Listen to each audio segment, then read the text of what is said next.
plaisir de vous informer, mesdames, messieurs, bienvenue. Nous sommes de plein pied dans la campagne électorale, bien que celle-ci a débuté timidement ce jeudi 22 novembre 2018. Dans les rues de Kinshasa, les affiches de différents candidats sont à peine visibles et l'ambiance habituelle des campagnes électorales précédentes ne s'est fait pas encore sentir. Encore des adhésions enregistrées au sein de la plateforme Front commun pour le Congo. Ce mercredi 21 novembre, dans la soirée au Fleuve Congo Hôtel Kinshasa, plusieurs adhérents ont signé la charte constitutive du FCC, notamment Roland Lumumba, fils de Patrice Emery Lumumba, la députée nationale Jolie Kenda et le rassemblement Kasavubu. En Angola, un nouveau bras de fer s'est déclenché entre l'ancien président Dos Santos et l'actuel João Lourenço.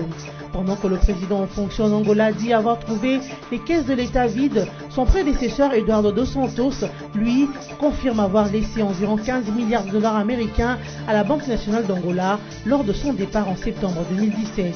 Qui dit vrai, le bras de fer est loin de prendre fin. C'est un début timide de la campagne électorale pour les scrutins de décembre prochain.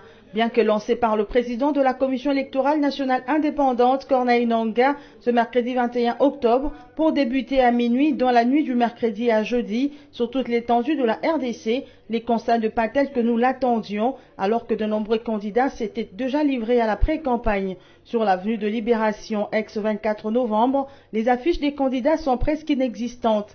Au niveau de l'avenue de l'enseignement, considérée comme berceau de la majorité de sièges de partis politiques, aucun signe de ces grands événements. Sur la place Victoire, c'est à peine que l'on peut voir les affiches pour la campagne qui malheureusement n'atteignent pas le nombre de 10. Sur la route Kasavubu dans la commune de Bandalungwa, où la caméra de BEC a réussi à balayer, tout porte à croire que le chant du coq n'a pas été entendu et que les candidats continuent leur grasse matinée. Au rond-point Kitambo Magasin, ici au moins, on y trouve plus d'affiches, mais l'ambiance de la campagne n'est toujours pas palpable. À quoi seraient dus les manques d'engouement observés dans les rues de Kinshasa, alors que nous sommes de plein pied dans la période de campagne?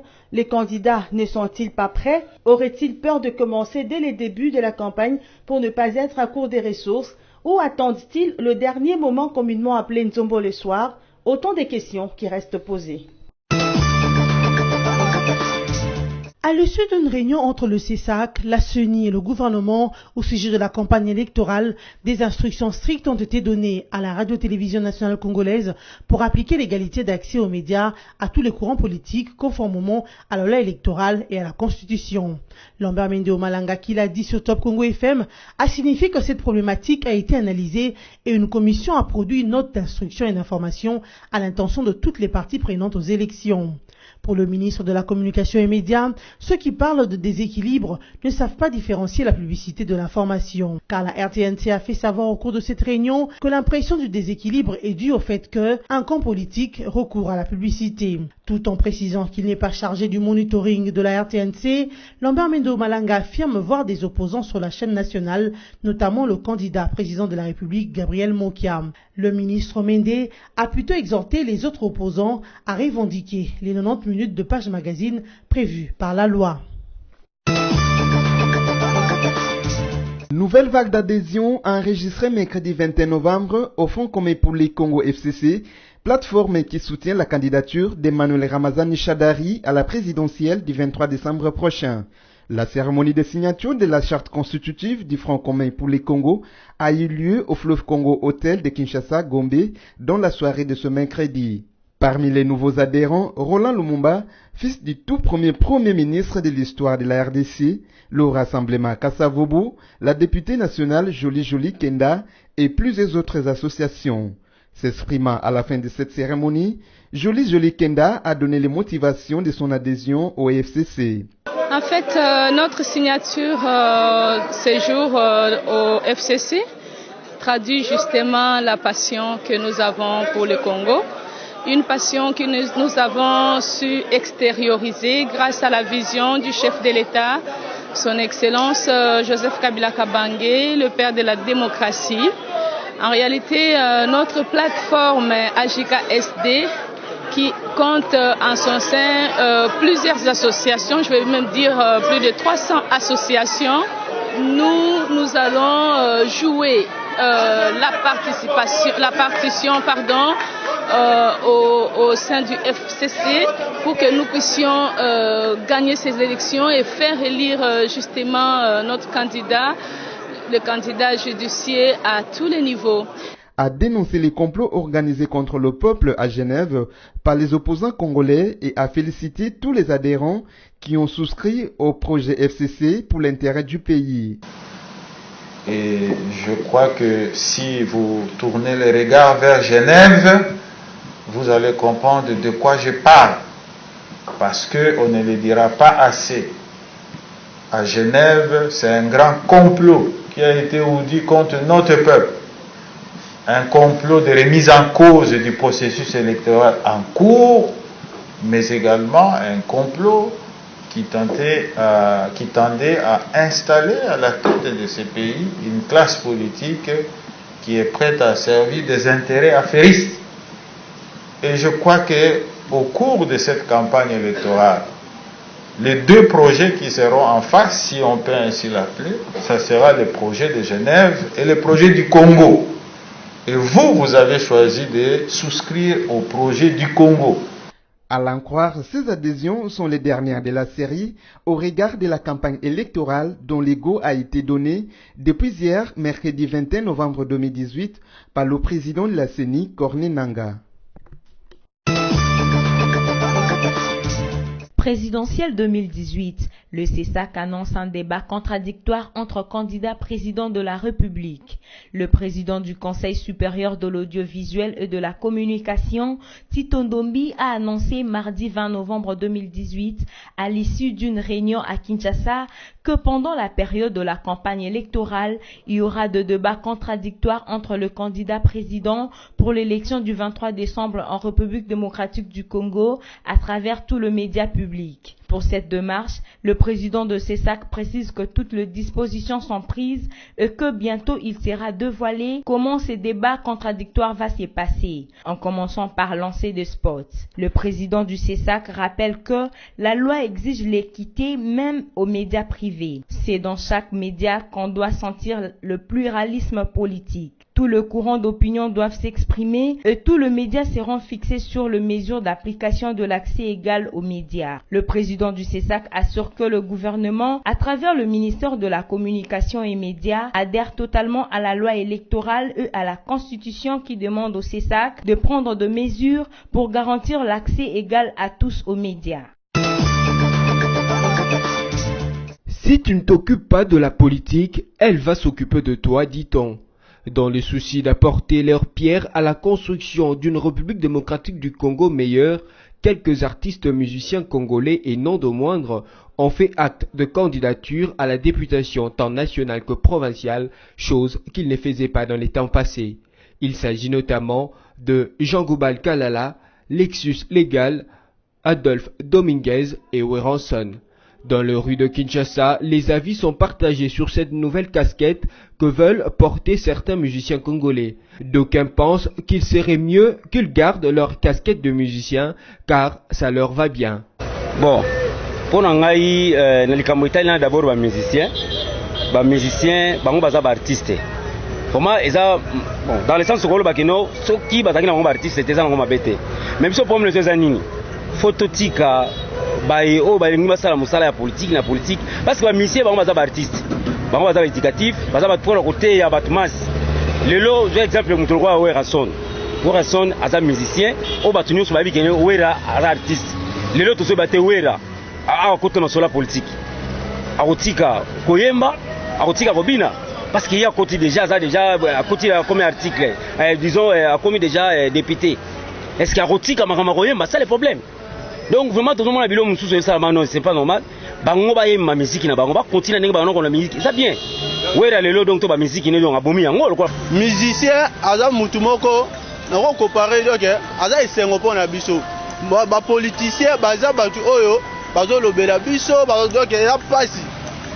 Omona de nani député na quoi azobina kata fumba député azobina boye eza normalité. Conseil na kopesa bango mutu na mutu ana domaine na salaka. Donc soko teka kwanga soko teka bilamba donc soki pe omoni ke na za recevoir na tika la recevoir so pomoni obeta musique betaka musique. D'autres par contre pensent que si c'est pour la bonne cause, ces musiciens ont droit de postuler et de siéger au Parlement comme tous les autres Congolais. En tout cas, c'est pas du tout mauvais. Si on va postuler pour une bonne cause, pour soutenir Bango, si on va que Parlement pour changer Makambo, tout le monde a changé, quitter, c'est bien. Là, c'est pas mauvais. On va postuler pour une bonne cause. Que Parlement, va bunda pour la Makambo, va koka qui kosalate. Baronde baye, ba mema Makambo et comme ma population la Kenya. Si c'est pour ça, c'est pas du tout mauvais, c'est bien. Du moment que l'on remplit les conditions reprises aux articles 120 et 121 de la loi électorale, chaque Congolais, quel que soit son métier, peut être candidat député. L'important est d'avoir de bonnes intentions et de meilleures idées pour la bonne marche du pays d'une manière générale et surtout privilégier l'intérêt général et non personnel. Et en plus, si ces artistes musiciens pensent qu'ils peuvent apporter une nouveauté dans la façon de Congolais de faire la politique, bon vent à eux. On les suggérera mieux à leur présentation et évolution après leur élection. Qu'en est-il de la sécurisation des candidats président de la République quand on sait que la campagne électorale a déjà été lancée par la centrale électorale? Une question que bon nombre de Congolais se posent quand on sait qu'une équipe de policiers, 525 au total, a été formée pour sécuriser les prétendants à la présidence de la République le 23 décembre prochain. La police nationale congolaise, par son porte-parole, le colonel Pierrot Mwanamputu, a éclairci l'opinion à propos. Quand le commissaire général de la police nationale congolaise a clôturé la session de la remise à niveau des 525 policiers, il les a pourtant mis à la disposition du commandant de l'unité en charge de la sécurisation des hautes personnalités, rappelle-t-il sur les ondes de Top Congo FM. Alors, pourquoi ces candidats ne vont jamais prendre ces policiers pour leur sécurité? Le porte-parole de la police précise que ce sont des candidats qui devraient se rendre auprès de la police pour remplir les formalités afin d'entrer en possession de leurs 25 policiers comme l'exige la loi. Le colonel Pierrot Mwanamputu indique également que, concernant la sécurisation de la campagne électorale qui a démarré le mercredi à minuit, la population sera sécurisée avec des armes non létales, consigne reçue de la hiérarchie. En Angola, un nouveau bras de fer entre l'ancien président José Eduardo dos Santos et son successeur João Lourenço défraye la chronique. João Lourenço a affirmé au journal portugais Expresso, paru le week-end dernier, avoir trouvé le coffre de l'État vide. Le mercredi 21 novembre 2018, José Eduardo lui a répondu en réfutant lors d'une conférence de presse surprise à Luanda ses accusations. L'ancien président angolais a confirmé avoir laissé environ 15 milliards de dollars américains à la Banque nationale d'Angola depuis son départ de la présidence en septembre 2017. Il s'y est de noter que le président José Eduardo dos Santos a dirigé l'Angola pendant 38 ans, au cours desquels il a mis l'économie du pays en baisse.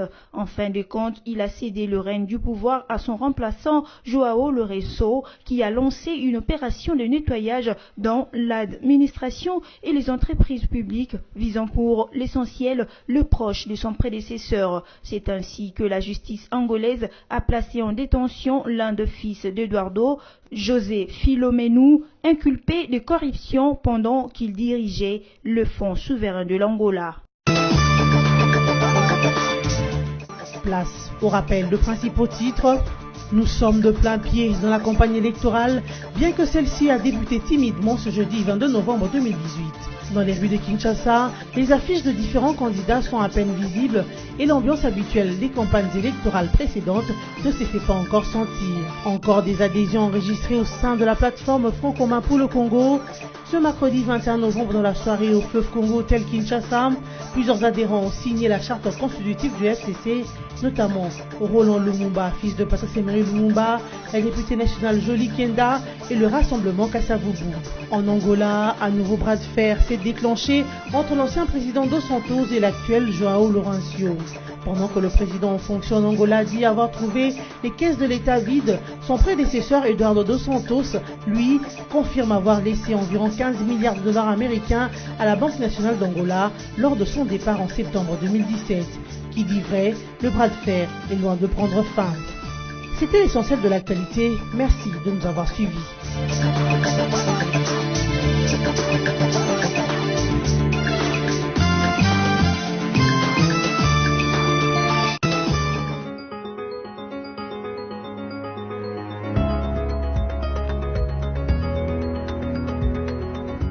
Bonsoir chez vous et bienvenue dans ces résumés de journaux parus en ligne ce jeudi 22 novembre 2018.